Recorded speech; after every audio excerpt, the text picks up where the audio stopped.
வணக்கம். குருபெயர்ச்சி பலன்கள் பற்றி இப்போது பார்ப்போம். மேஷராசி நேயர்களே, நவகோடி சித்தர்களின் அருள் பெற்ற ராசி நீங்கள்.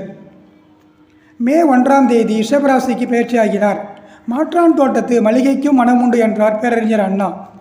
நமது பக்கத்து ராசியில் உள்ள குரு பகவானால் நல்ல மார்க்கம் உண்டு.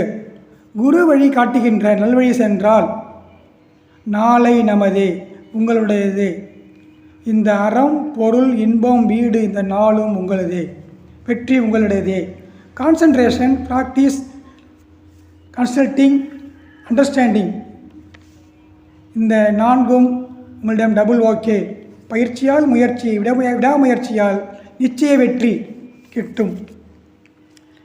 சென்ற ஆண்டு 2023 வேலையில் முழு கவனமின்மை, சௌகரியமின்மை, வீண் அலைச்சல், வீண் செலவுகள், தேவையற்ற செலவுகள், வரவுக்கு மீறிய செலவுகள், கடன்கள் வாங்கி குடும்பத்தை ஓட்ட வேண்டிய சூழல் என படாத பாடுபட்டீர்கள். இந்த குரு பெயர்ச்சினால் அனைத்தும் தலைகீழாக மாறிவிட்டது. உங்களையும் மாற்றிவிட்டது. நல்ல நேரம் வந்துவிட்டது. குருவினால் வாக்கு குடும்பஸ்தானத்தில் நல்லதே செய்கிறார். குரு அமர்ந்து குடும்பத்தில் குதூகலம் ஏற்படும். மகிழ்ச்சியை உருவாக்குவார்.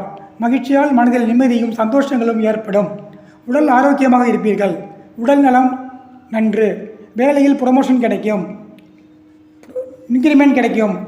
மனோதைரியமாக இருப்பீர்கள். உங்களுடைய வீட்டில் சுபகாரியங்கள் நடக்கும்.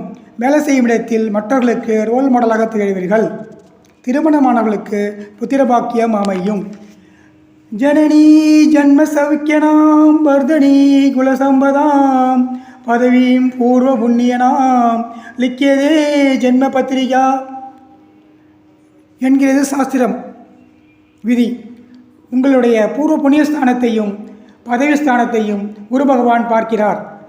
உங்களுக்கு நன்மையும் உண்டு, மேன்மையும் உண்டு. தென்புலத்தார்களின் அருளும் தெய்வத்தின் ஆசையும் உண்டு. நீங்கள் ஹானஸ்ட் ஊழியர். அதனால் எப்பொழுதும் உங்களுக்கு நன்மையே, நல்ல பேரும் கிடைக்கும். நன்மையும் உண்டு. சுபாவம், மனோபாவம் அனைத்தையும் குரு பகவானே காரணம். நீங்கள் அருகில் உள்ள கோயிலுக்கு வியாழக்கிழமைகளில் சென்று குரு பகவானுக்கு அர்ச்சனை செய்து வாருங்கள். உங்கள் நல்ல எண்ணங்கள் செயல்வடிவில் காண்பீர்கள். அனைத்தும் இறைவன் செயல்.